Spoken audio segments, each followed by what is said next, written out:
My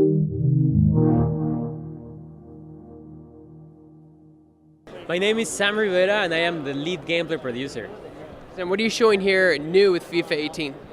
There's many new things in FIFA 18. Let me start with gameplay. Gameplay, our core part of the game. And we have a lot of new features like a brand new animation system. It's called the Real Player Motion Technology, which is a system that allows us to pick animations every single frame instead of every step the player was taking. So with this, for the human eye, the animations look like just one fluid motion. This increases responsiveness, fluidity in the game, and personality, because we can put animations of players like Ronaldo, for example. He moves exactly like Ronaldo in real life in the game. That's why, because the reason is because we went to capture his movement to Madrid and now we're putting in the game. That's a big thing. There's also some other interesting things in gameplay, like the new crossing system, which you by default get more dangerous trajectories in the crosses. The dribbling feels much more responsive as well. You can beat players on speed easily just by understanding where exactly to go. Like the player is going to respond to your input right away. Gameplay is quite big. Let me start with the journey. Alex Hunter is coming back, and he comes back to go to different places in the world.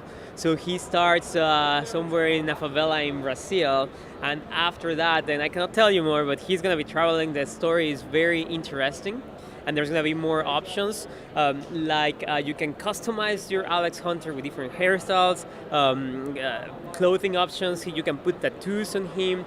You will also have a bigger impact, so your decisions will have a bigger impact in Alex Hunter's career.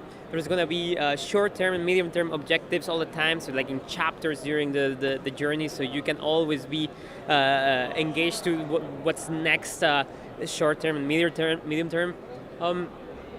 That's some of the things that are happening in the journey. Another very interesting thing is in Ultimate Team. FUT, that's big. First of all, the FUT icons. So what's happening is some of the best players in the history of the world, like Pelé, Maradona, Ronaldo Nazario, Ronaldinho, they are going to be in FUT. And there's going to be 3 versions of each, of different stages of their career. One of them, like the prime one, is going to have the highest stats that players have ever had in previous FIFAs, in the history of FIFA, basically. And there's also the squad battles in FUT, which is a competitive offline mode that allows you to get a lot of rewards when you play against the AI. That's something that our fans were asking for, competitive offline mode, and it's here. We're going to be refreshing the squads you're going to be playing against on a daily basis, and the more you play, the better you play, the more points, and then you will get a lot of rewards. There's also objectives. So there's going to be daily and weekly objectives that will give you rewards as well. There's a lot of things in career mode. There's the interactive transfer negotiations, which is the ability to, in real time, negotiate with the clubs to buy players. You will get an answer right away instead of waiting for emails like in previous FIFAs. So you will really see the power of Frostbite shining in career mode as well, for more emotional immersion with your transfers, with the way you interact with other clubs and the players you want to buy, for example. So there's things in pretty much every game mode, a lot of innovation.